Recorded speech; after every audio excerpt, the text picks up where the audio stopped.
पालघर जिल्ह्यातील चंद्रनगर ते शिगाव रस्त्यावरील खड्ड्यांमुळे त्रस्त झालेल्या ग्रामस्थांचा संताप आता तीव्र झालाय। रस्ता तातडीनं दुरुस्त करण्याच्या मागणीसाठी जिल्हा परिषद आणि सार्वजनिक बांधकाम विभागाकडे वारंवार पाठपुरावा करूनही कोणतीही ठोस कारवाई न झाल्यानं ग्रामस्थांनी रस्त्यावर उतरून अनोखे भात रोपणे आंदोलन केलं। ॲडव्होकेट विराज गडक यांच्या नेतृत्वाखाली झालेल्या या आंदोलनापूर्वी ग्रामस्थांनी संबंधित विभागाला निवेदन देत 1 आठवड्याची मुदत दिली होती। त्यावेळी अधिकाऱ्यांनी खड्डे बुजवून रस्ता दुरुस्त करण्याचं आश्वासन दिलं होतं।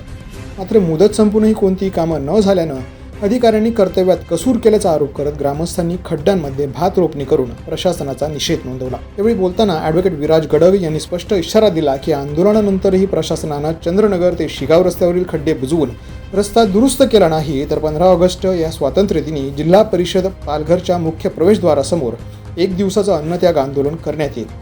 नागरिकांच्या संयमाचा अंत पाहू नये असा इशाराही त्यांनी प्रशासनाला दिला।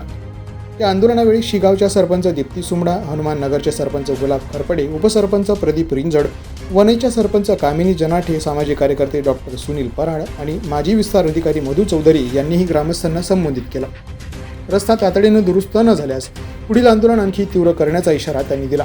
यावेळी माजी सरपंच कृष्णा सातपुते, सदस्य बाबूराव खरपडे, सदस्य रंजना डोके, डॉक्टर स्वप्नील गडक, नीलम गोरखाना, बाबू घुटे, नारायण झिरवा, तुलसी गडक, विशाल मोरे, संतोष पाटारा, रमेश गवळी, मंगेश सौरे, काशीराम झिरवा, रजनीताई गडक, पुष्पाताई वरठा, दत्ता दिवा, विनोद अस्वत, काशीनाथ हाडक यांच्यासह पंचक्रोशीतील गावांमधून हजारो ग्रामस्थ, महिला आणि विद्यार्थी मोठ्या संख्येने उपस्थित होते।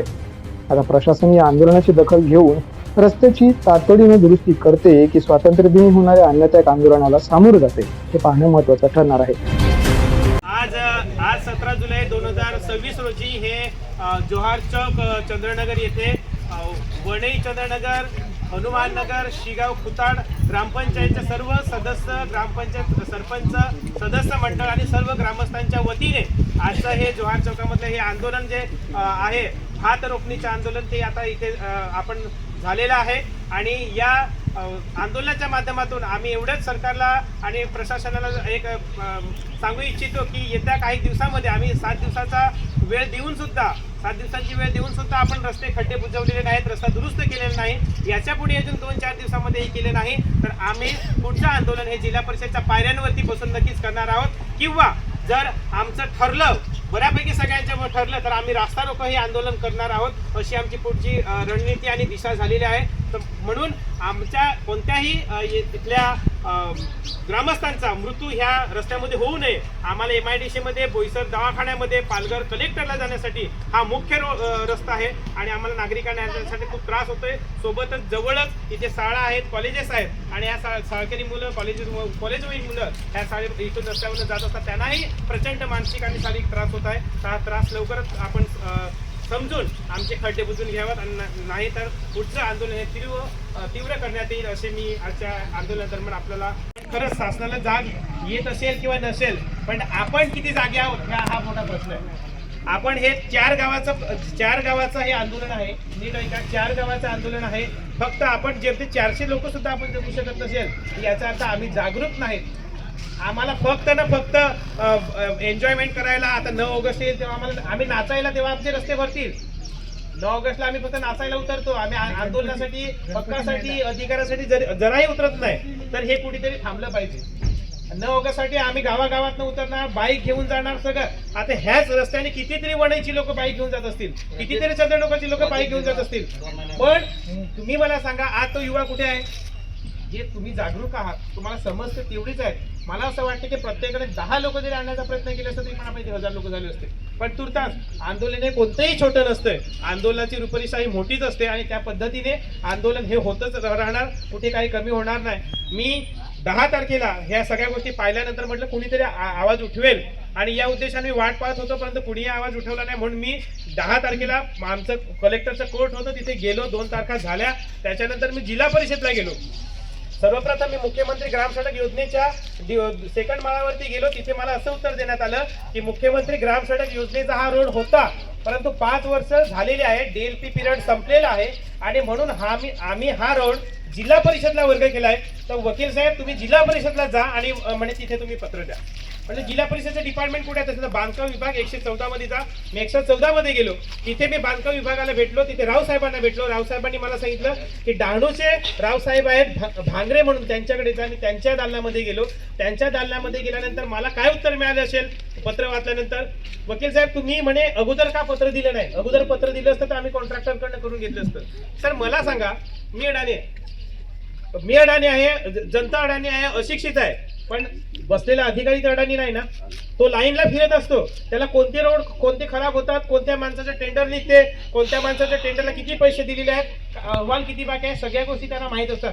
सर म्हटलं आम्ही केलं नाही, आम्ही अर्ज दिला नाही, पण तुमचं कर्तव्य होतं ना, तुम्ही का केलं नाही? तेव्हा ते गप्प बसले आणि मग त्यांनी डहाणूच्या पंचायत समितीमधील इंजिनियर किरण संखे म्हणून यांना फोन केला.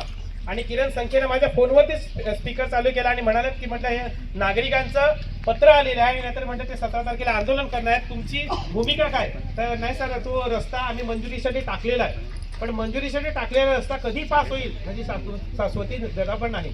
तो दुसऱ्या वर्षी 2027 ला होतो की 2028 ला होतो काहीही सांगता येत नाही.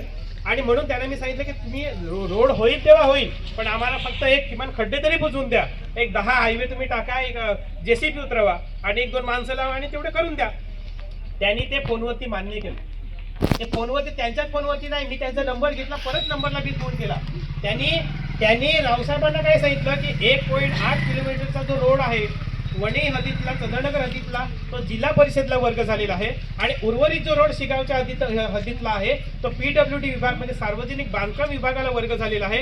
असल्या कारणाने तुम्ही म्हणे एक काम करा, आम्हाला जसं पत्र दिलं तसंच पत्र म्हणे सार्वजनिक विभाग आपल्या PWD विभागाला द्या. आणि मी त्या ढवळे हॉस्पिटलच्या समोर जे हे आहे बांधकाम विभाग, बांधकाम भवन, तिथे गेलो, त्यांनाही पत्र दिलं, त्यांनाही सगळ्या गोष्टी समजून सांगितल्या आणि त्यांनी सुद्धा मान्य केले की आम्ही आमच्या वरिष्ठांना सांगू आणि 1 हप्त्यामध्ये खड्डे बुजवून देऊ. आता प्रशासन खोटारडे किती आहे हे तुम्ही नीट लक्षात घ्या. 1 हप्त्याचं त्यांना आम्ही 7 दिवसाची वॉर्निंग दिली. 7 दिवसामध्ये त्यांच्याकडे निधी आहे, त्यांच्याकडे पैसा आहे.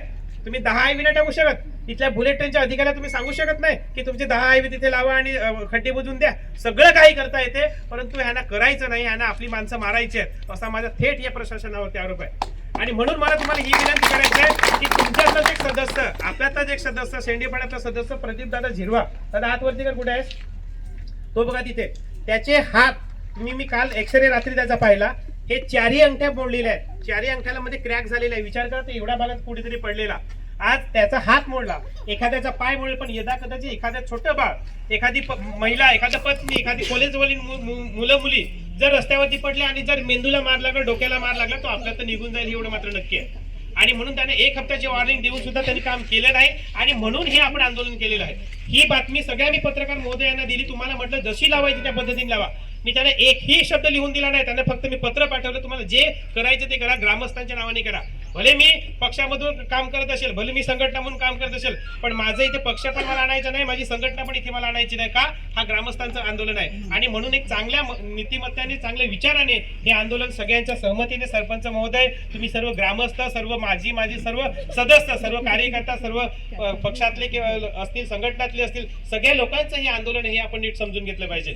आता काय परवाच्या दिवशी त्या सरपंच मॅडम आहेत, परवाच्या दिवशी जेव्हा वणी ग्रामपंचायतचं पत्र जेव्हा PWD विभाग आणि पंचायत समितीला गेलं, तेव्हा त्यांनी लगेच त्याच दिवशी, मग किती एवढं प्रशासन हुशार आहे का सांगा बरं. आता अर्ज दिला आणि संध्याकाळी लगेच त्यांनी पत्र काढलं, असं आहे का? असं कुठेतरी आतापर्यंत कार्यवाही झालेली आहे का? पण नाही, तशी कार्यवाही होत नाही. परंतु PWDने हात वरती केले की आमच्याकडे निधी नाही, ग्रामपंचायतने त्यांच्या स्तरावरून ती डागडुजी करावी. आता ते पत्र ह्यानं, जसं ह्यांनी पत्र दिलं आपल्या ग्रामपंचायतने, तसं ते पत्र ह्यांना धाडलं, परत रिटर्न पाठवलं. पण ते पत्र नाही पाठवलं, त्यांनी त्यांच्या लेटर पॅडवरती पाठवलं उपकार्यकारी अभियंत्यांनी. मला हे उपकार्यकारी अभियंता इंजिनियर साहेबांना हे सांगायचं आहे की जर आमच्याकडे पैसा असता, ग्रामपंचायतला जर पैसा असता, तर आमच्या पाड्यातले रोड टकाटक झाले असते. आजही वणईच्या काठीपाड्यामध्ये तुम्ही जा, मोर लोक जिथे राहतात, मोर लोक इथे आहेत, हात वरती करायला पुराणो, मोर ओके, तुम्ही आहेत ना? इथे ह्यांच्या घरी जाण्यासाठी 10-12 घरात एवढ्या चिखल, गुडगाभर चिखलामध्ये जावं लागते. ही आपल्या वणी ग्रामपंचायतची परिस्थिती आहे, चंद्रनगर गावाची परिस्थिती. द पोलीस न्यूजसाठी महेश सौरे, पालघर.